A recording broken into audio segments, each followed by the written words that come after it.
You are welcome to this virtual class. My name is Dr. Hakeem Adekunle. I am facilitating the course EDM 113 with the title Introduction to Administrative Behavior.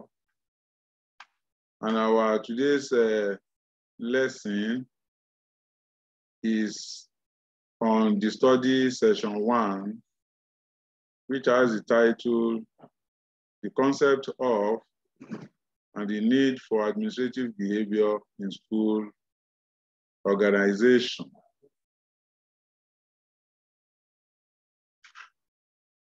The learning outcome of this study session in form of the objectives of the study session are 3. And it is expected that when you have studied this study session, it's expected that you should be able to do at least 3 things. The first one is that you should be able to explain the meaning of administrative behavior. You should be able to describe the theory of administrative behavior, and you should be able to explain the need for administrative behavior in school. Now, let's start by looking at the meaning of administrative behavior. And in trying to enhance your better understanding of the concept of administrative behavior, attempts will first of all be made to examine the meanings of 2 concepts, that's administration and behavior. Administration is a universal process. It is a universal process because it cuts across all human endeavor. That is, wherever you see human beings, administration is at play. And the term administration is a process of getting things done with and through people for the purpose of accomplishing organizational goals and objectives. The term administration can also be defined as the process of executing policies or taking decisions in order to fulfill a purpose or exercise control over the routine operation of an organization. And it also has to do with the positioning of the available manpower, materials, and programs, and comprehensively making use of them in such a way that enhances the attainment of organizational goals and objectives. And when we talk of behavior, behavior is talking about the way in which an individual acts, conducts oneself, especially towards others. And it is the habit that is exhibited by an individual or the course of action put forward by person by person. And it is the manner in which a person comports him or herself towards others. Behavior can therefore be perceived in relation to a situation, a thing, or an individual. And it can also be seen in terms of etiquettes or the way an individual treats others or manipulates things. Having looked at the meanings of administration and behavior, what then is administrative behavior? When we talk of administrative behavior, is the observable dispositions of administrators towards the utilization of the available resources in order to enhance effective and efficient organization. And it also has to do with the quality of steps taken towards ensuring that human and material resources are made available, as well as in initiating efforts towards the accomplishment of organizational goals and objectives. Administrative behavior is thus applicable to the ways and manners in which administrators discharge the responsibilities of the assigned roles and the promotion of organizational effectiveness. Now, having discussed the meaning of administrative behavior, let us now move to the theory of administrative behavior. When we talk of theory means postulations. Yes, there are postulations that have been found to be true over a given period of time. And when we talk of the theory of administrative behavior, the theory was actually conceived by Herbert Simon in 1947. And this was contained in his book titled Administrative Behavior. And the theory of administrative behavior actually emphasizes the way people in organizations carry out their responsibilities. And it is an all-inclusive term used to describe the procedures with which organizational members carry out their official responsibilities. And it actually emphasizes the realization of adequate economic targets, at the same time curtailing complexities and threats as against the classical school of thought, maintaining profit optimization. And in a nutshell, the theory of administrative behavior is telling us how administrators ought to behave towards goal accomplishment in an organization. Now, having discussed the theory of administrative behavior, let us now examine the reasons for administrative behavior in school organization. There are a lot of reasons for administrative behavior in school organizations. We have for adequate decision making. Administrative behavior is needed in the school organization in order to enhance effective decision making, because decision making is very central in any administrative process. And what is it to make decision? Decision making has to do with making of choice from among competing alternatives. So administrative behavior will help us make adequate choice, because as organizational persons, there are a lot of decisions that are made, especially within the school system. And with administrative behavior in place, effective and appropriate decisions are made. Apart from that, it also helps to promote accountability.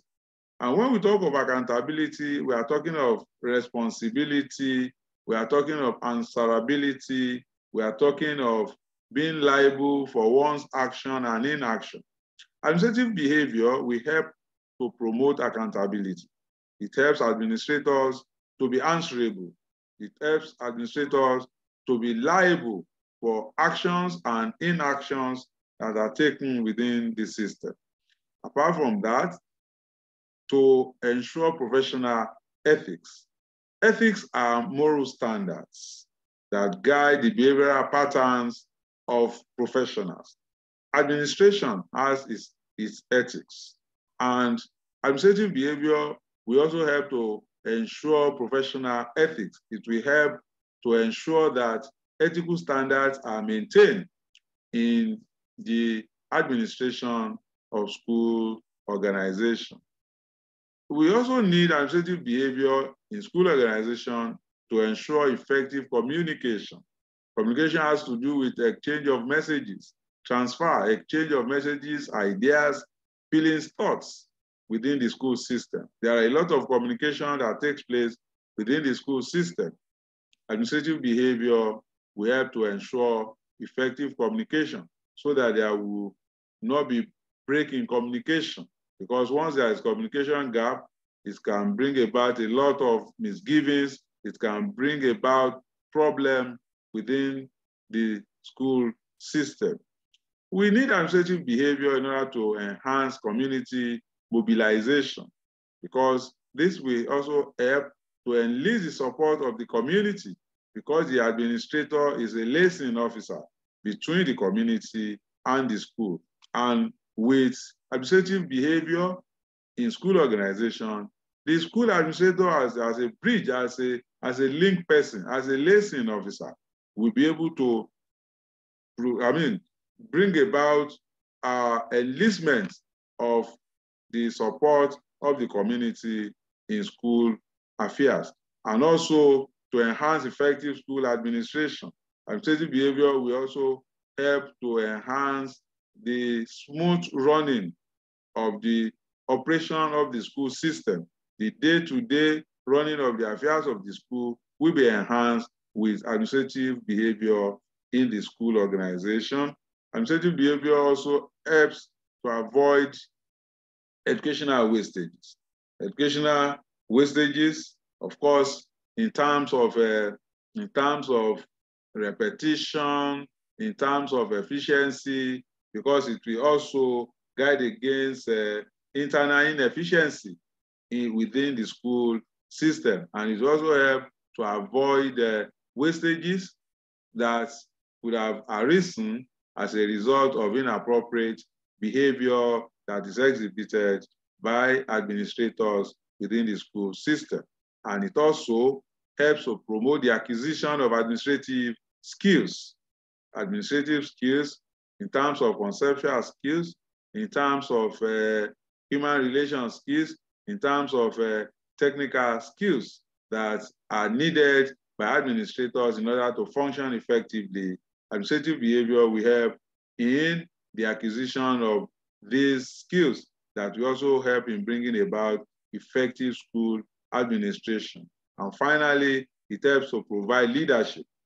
Yes, the administrator is a leader, and as a leader, he has to lead, and to lead, appropriate administrative behavior must be exhibited. And leadership, what is it to lead? Leadership has to do with enlisting the support of other members of the organization towards goal accomplishment. And with this, there will be effective administration when there is effective leadership, because leadership is very important in enhancing goal attainment in any organization. Yes, having discussed all of this, yes, in this course now, in this lesson, we have been able to look at the meaning of administrative behavior. We have said that administrative behavior has to do with the way administrators behave, the way administrators conduct the affairs of running the affairs of the school, the etiquettes that are exhibited by administrators towards effective school administration. And we have also looked at the theory of administrative behavior, and we said that the theory of administrative behavior is talking about how administrators ought to behave. And this theory was conceived by Herbert Simon in 1947, and it has to do with the description of the procedures with which organizational members carry out their official responsibilities. And we also discussed reasons for administrative behavior in school organization. We examined a whole lot of reasons, some of which includes adequate decision-making, to promote accountability, to ensure effective communication, to enhance community mobilization, to enhance effective school administration, to avoid educational wastages, to promote the acquisition of administrative skills, and to enhance effective leadership. Now that you have completed this study session, you can assess how well you have achieved its learning outcomes by answering the following questions. The first question is that, what do you understand by administrative behavior? what do you understand by administrative behavior? The study self-assessment question 2, which tests learning outcome 2, is that you have to explain the theory of administrative behavior as conceived by Herbert Simon. You explain the theory of administrative behavior as conceived by Herbert Simon. And finally, the third self-assessment question, which tests the learning outcome 3, is that you need to justify the need for administrative behavior in school organization. Thank you for your attention.